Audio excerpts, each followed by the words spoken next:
देखिए, जो honourable CM के निर्देश हैं कि हमारे यहाँ पर विभिन्न प्रयोजनों लिए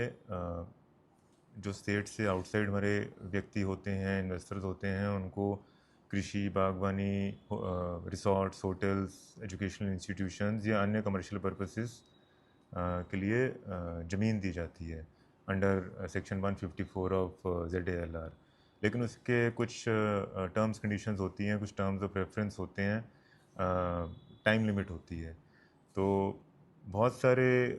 केसेस में ये अमूमन पाया जा रहा था कि या तो टाइम लिमिट एक्सीड हो गई है, जिस प्रयोजन के लिए लिया गया था उस उस अवधि में वो प्रयोजन पूर्ण नहीं किया गया है, और या फिर जिस प्रयोजन के लिए परमिशन दी गई थी उससे भिन्न प्रयोजन के लिए ज़मीन को उपयोग में लाया गया है without any permission from the government और डिस्ट्रिक्ट एडमिनिस्ट्रेशन। एक तो ये केस है, और सेकंड है कि जो हमारे नियम में 250 स्क्वायर मीटर तक आवासीय प्रयोजन के लिए बिना अनुमति के कोई भी व्यक्ति ज़मीन ले सकता है। लेकिन ऐसे केसेस में भी अमूमन ये पाया जाता है कि उस एरिया लिमिट को एक्सीड करते हुए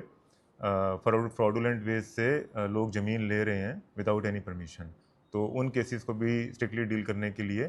ऑनरेबल सीएम के, स्टेट गवर्नमेंट के हमारे निर्देश हैं।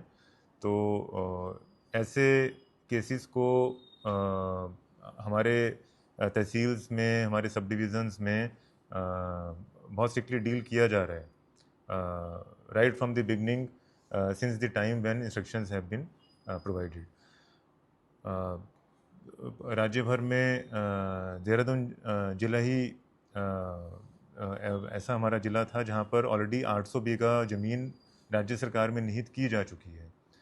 और जो हमारे पेंडिंग केसेस थे उसमें कुछ समन तामीली के इश्यूज़ थे, कहीं पर पार्टीज टर्न अप नहीं हो रही थी, कहीं पर they were finding out ways to evade the cases. वहाँ पर भी वो सारे इश्यूज रिजॉल्व कर दिए गए हैं। एक मास पब्लिकेशन इन नेशनल न्यूज़पेपर्स निकाल दिया गया है जहाँ पे एक अपॉर्चुनिटी ऑफ हियरिंग उनको प्रदान कर दी जाए, और उसके पश्चात यदि टर्न अप नहीं होते हैं या एविडेंसेस उनके फेवर में नहीं है तो वो सभी ज़मीनें भी राज्य सरकार में निहित हो जाएंगी। सो उद्देश्य यही है कि जो हमारा एसेट है, एक लैंड एसेट है हमारी स्टेट का, वो यहाँ के प्रगति के लिए, प्रोग्रेस के लिए, समृद्धि के लिए यूज़ किया जाना चाहिए। एंड इफ़ एट ऑल लोगों ने अगर उसमें परमिशंस ली भी हैं इन्वेस्टमेंट के लिए या किसी प्रयोजन के लिए, एम्प्लॉयमेंट जनरेशन के लिए, वो पूर्ण नहीं हो रहा है,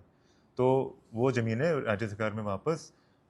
हर कीमत पर निहित होनी चाहिए, जिससे गवर्नमेंट उसका सदुपयोग कर सके हमारे रेजिडेंट्स के लिए, हमारे आम जनमानस के लिए।